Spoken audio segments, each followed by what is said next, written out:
Cuando yo llego al gobierno, yo mismo había sufrido las peripecias de todo joven que quiere cultivarse, que quiere estudiar, que quiere terminar una carrera profesional. Porque cuando terminé la secundaria en 1944, entonces buscamos la educación superior que no existía en el Estado, por lo cual tuvimos que emigrar. Y las experiencias que tiene un joven para llegar a la Ciudad de México, sin conocidos, sin familiares y sin recursos económicos, es verdaderamente dura. De un grupo de alrededor de 20 jóvenes de la secundaria que arribamos a la Ciudad de México, solamente 3 o 4 terminaron una carrera profesional. De tal manera que esta juventud preparada no regresaba al Estado, sino que constituía una familia y se quedaba, digamos, en la Ciudad de México o en otro lado. Por eso, en 1963, en mi campaña para el gobierno del Estado, yo le prometí a la juventud estudiosa del Estado de Nayarit que nos ayudaran, que ayudaran a mi gobierno, y que les prometíamos hacer esfuerzos con el objeto de crear centros de cultura superior para que los nayaritas jóvenes ya no se desarraigaran de su patria chica y aquí pudieran terminar una carrera profesional. Esto lo prometí. En el discurso de aceptación como candidato y después en el discurso que pronuncié al tomar posición como gobernador constitucional el 1 de enero de 1964. De tal manera que desde que empezamos yo anduve con el deseo de inmediato iniciar los trabajos para crear la Universidad de Nayarit. De tal manera que en 63 puedo decir que la educación superior en Nayarit se concretaba esto. 2 años de la Escuela de Derecho. A veces se interrumpía porque no había alumnos, porque como nada más era el primero y segundo, y cuando se desplazaban a México o a la ciudad de Guadalajara, tenían dificultades para entrar a tercero, porque preferirían chicos que habían iniciado su carrera de leyes desde el primer año, digamos, en la Universidad de Guadalajara. Nadie creía que nosotros íbamos a cumplir, solamente pocos que estábamos obcecados en este proyecto, seguíamos.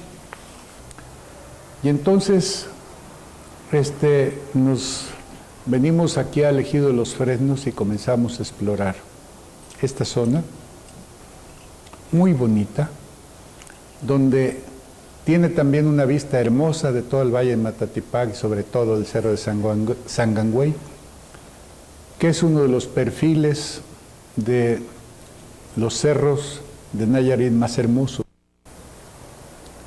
Y en muchas ocasiones, hoy terminaban de cortar la caña y otro día ya teníamos ahí las motoconformadoras emparejando y haciendo diseños para los espacios de la universidad. Luego comenzamos a construir, le pedí al arquitecto Caballero que hacer un diseño, pero un diseño, digamos, que tuviera algunas características sui generis.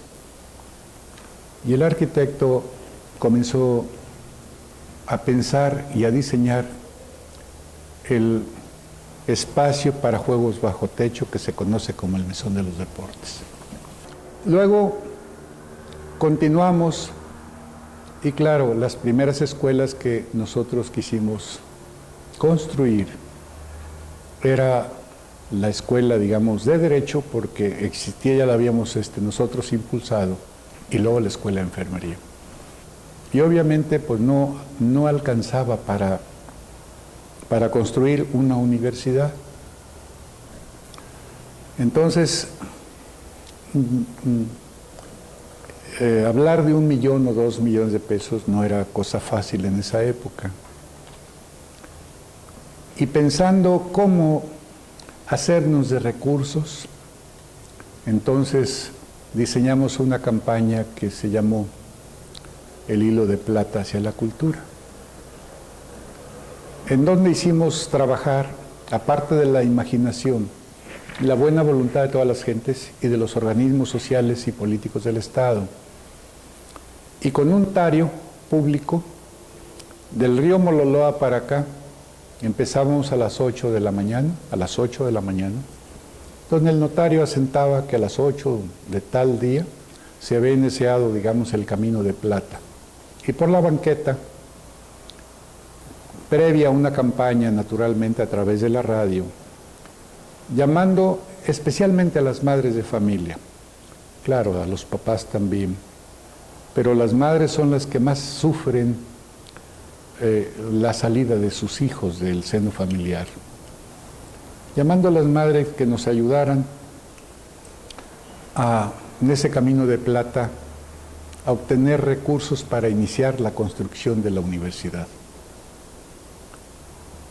Todo el día había gentes que vigilaban y estaban, digamos, poniendo, el pueblo de Tepic acudía, y veía uno madres que llevaban 10 pesos, 15 pesos, 20 pesos de plata, no billetes, los cambiaban inclusive, y llegaban, y yo decía, yo quiero un metro de plata.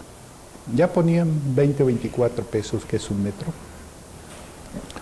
Otro llegaba y yo nada más quiero medio metro de plata, y ahí se ponían. Empezaba a las 8 y terminaba a las 6 de la tarde. A las 6 de la tarde iba el notario y decía, se concluyó el camino de plata el día tal a las 6 de la tarde y se logró recaudar tantos cientos o miles de pesos. Así continuamos. Y cruzamos todo la ciudad de Tepic. Y cuando llegamos a la otra orilla, todos los días, entonces nosotros habíamos recaudado 840,000 pesos, que era una barbaridad de dinero, ¿no? Kilos y kilos de plata. Bueno, entonces ya con eso pues nos dio más impulso y nos sentimos mucho más comprometidos con el pueblo del Estado para continuar este esfuerzo. Ya teníamos el terreno, 640,000 metros.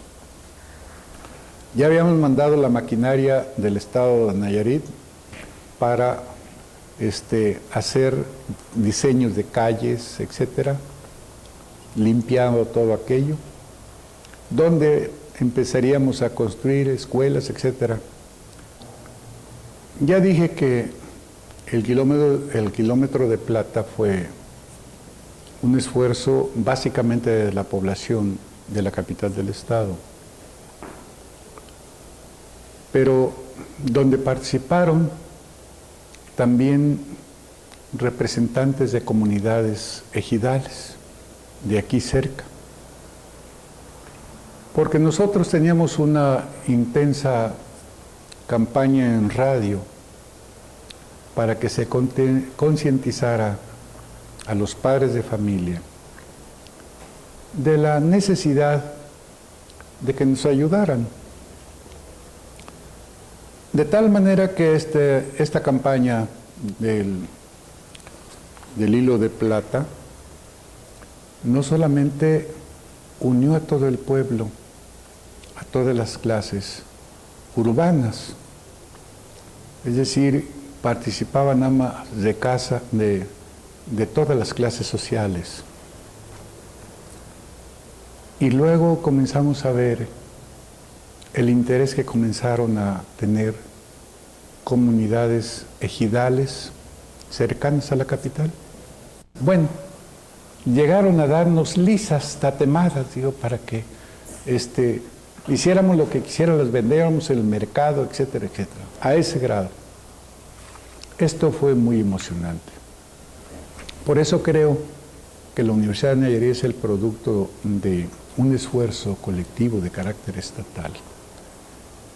No es un esfuerzo personal ni de grupo, es un esfuerzo de todo el pueblo nayarita para construir, digamos, la universidad.